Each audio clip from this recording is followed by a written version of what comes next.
So off to a unquestionably hot start to the season right now.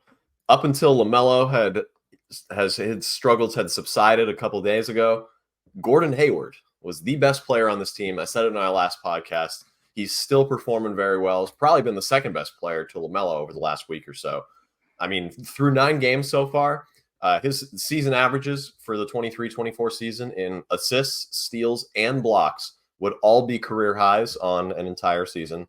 He is by far, I think, the second best offensive player as a whole, but easily like scorer and playmaker on the roster right now, apart from LaMelo, obviously, because Terry Rozier is out. That sways the argument a little bit in his favor, probably a little bit easier to slot him in that role.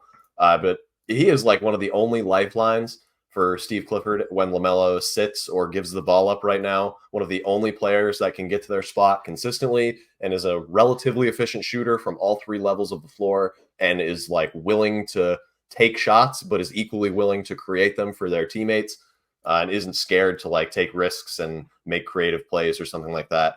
I think he's always been a better fit as like a secondary or tertiary playmaker, but he has handled that increased responsibility very well. Do you want to know probably the most interesting stat that I found while I was looking up Hayward's numbers for this games? So right now he is averaging 11.72 point attempts per game, which would also be a career high for a season. Yeah, I believe that. Throughout the whole, yeah, exactly. I know you would. And he's only taking 2.6 threes per game while shooting 39% on those threes. That is like the one part of his game that I really would like to see change so far. That number needs to go up. Like he needs to be much more willing to let it fly from 3. There was a transition 3 against the Knicks from the right wing in that first quarter where they actually didn't really play all that bad. The Emmanuel Quickly buzzer beater made it seem a little bit worse than it was at the end of the first. Yeah. But he caught that right wing 3 in transition off the catch, just like stepped right into it in rhythm. It was that absolute water. Like it was good as soon as it left his hands. He needs to do that more often. I saw you post a tweet actually of a play that he pump faked out of and took a really contested mid-range, which he is good at those mid-range shots. I don't necessarily blame him for wanting to take them, but when those open threes present themselves, he has to let it fly with how good of a shooter that he's been right now. His true shooting percentage right now is only 53.7%, despite being a 17-point per game scorer and really not being inefficient at all from any level in particular, but the lack of volume from 3 just kind of drains that a little bit. But what has impressed me the most, the two-way impact. The defensive field goal percentage stat was going around a couple weeks ago or earlier this week, I think. Is 39.5% defensive field goal percentage, is 15th among all players who have defended. That's him contesting, right? Just for people yes, at home. What players being guarded by Gordon Hayward is shooting? What is it? 39.5%. It's 15th among anybody who has defended or contested an equal or greater number of shots than Hayward, which is 81. There's only like a few percentage points higher than players that are regarded as like the best on-ball perimeter defenders in the league, like Herb Jones, Drew Holiday, Emmanuel Quickly. Like Hayward is in the range with all of those players like that right now, and even some like bigs that are mostly like blocking shots and defending shots at the rim and using their length and stuff. Yeah, it's been like one of the most consistent like high motor players on the team. Guards multiple positions defensively. Screen navigation is still excellent like it was last year. Rarely gets like caught up or caught in the wrong spot or anything.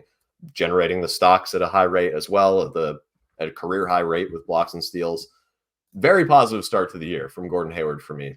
Honestly, I think I might have underestimated how much having a healthy summer to work on his game and like get his legs under him actually affected his like confidence levels and aggressiveness on the court. Because it seems like he's like really attacking in a way that wasn't necessarily there as often, I should say, in the previous 2 years with Charlotte. Well, I think he has to because of the injury situation and the role he's finding himself in the team at the minute. He's having to take charge a little bit more, have the offense play really through him at times. I've noticed he's really seemed to have mastered more so this year this tippy toe shot fake.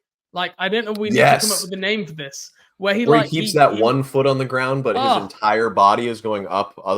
That is so tough. Like how do you guard that consistently? When we talk about athleticism, what do you think about jumping, dunking? That is one of the most athletic moves. The fact that you can keep grounded while all your momentum and body movement is heading up, that just shows you've got like some unbelievably unique control and core strength, which is all part of athleticism. Your stop start, your ability to bounce. And he's used that a few times now to get some really, funky open shots.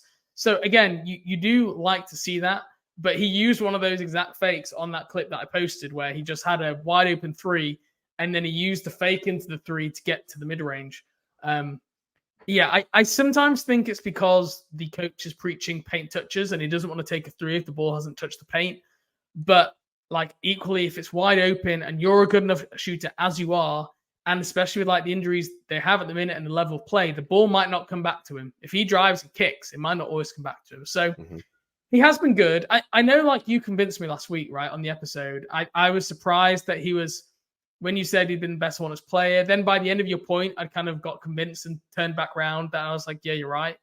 Well, I listened back to that and I almost kind of started leaning back the other way again because, and this, Gordon Hayward is great in his role, but the problem is in Charlotte, they need more for this team to be good. They need even more from Gordon Hayward.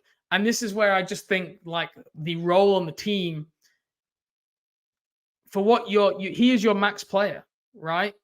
And he's basically a third option. Not anymore, technically. Well, I think you would due probably to give that injury. candle. That's true. That is true. Due to injury. But normally it would be like LaMelo, Terry Rozier, and then probably Gordon Hayward. Yeah. And that's where it's he was going to be the guy to lead this team, the veteran to lead this team, the guy who draws doubles, kicks it out. And he is playing a role, especially at the time earlier in the year, where he was able to play off people. And there's a lot of people who I think can play better, efficient basketball. And he was doing a very good job. But he wasn't just kind of being given the ball and told to go do it. He's having to do more so now. And as he struggled a little bit against the Knicks to do. So I don't know. I have a fraught relationship with Gordon Hayward. I'm oscillating back and forth week to week, it seems. But look, I can't argue with some of the numbers that you've put forward there. He's had a good start to the season in whatever it is, his age 34 season. So the fact that he is playing better. I think he is almost 34. I think he's going to be 34 before the season ends. So the fact that he's playing better, a year or two on in year 4 of this contract, I don't think probably a lot of people thought he'd be playing at this level in year 4. So you have to keep that in perspective too. No, yeah. And that's the biggest thing to me is if that summer that he had to, work on his game, get into game shape and get his wind back and get his legs under him before the preseason started, rather than doing it during the preseason in camp and as the season opened, I feel like now we're kind of seeing what we saw from him that first year when he was 50, 40, 90 at 19, 5 and 5, by January or February before it tailed off a little bit. It's kind of like that because that was the same deal. In between that summer from Boston to Charlotte, he was healthy. He just worked on his game and he was pretty good. And then he got hurt down the stretch. So now we just need to hope that doesn't happen again. And maybe we'll be getting that same kind of... Did he not have an ankle injury? Didn't he have an ankle injury in the bubble? I thought he had that. I think he did, but he came back from it and played. He sprained his ankle, was in the bubble too early, and then came back. Yeah, probably too early because Boston. He didn't. I feel like he then got ruled out again after coming back early, or he didn't look himself. He may have. I don't know if he was fully healthy in between. I have a feeling that he was limited in that off season. Yeah, that's what I want to say. You're probably right then. So that another year that we'd be tacking on back to 2017, 18 was the last time that he wasn't rehabbing an injury. So it does make sense that he looks a bit spry in his big age of 34 years old. The old man, Gordon Hayward. I've loved his game this year. That I'm glad you brought up that one-legged shot fake because I jumped off of my couch when he got the and one on that against the Wizards. I've replayed it 4 times. That was awesome.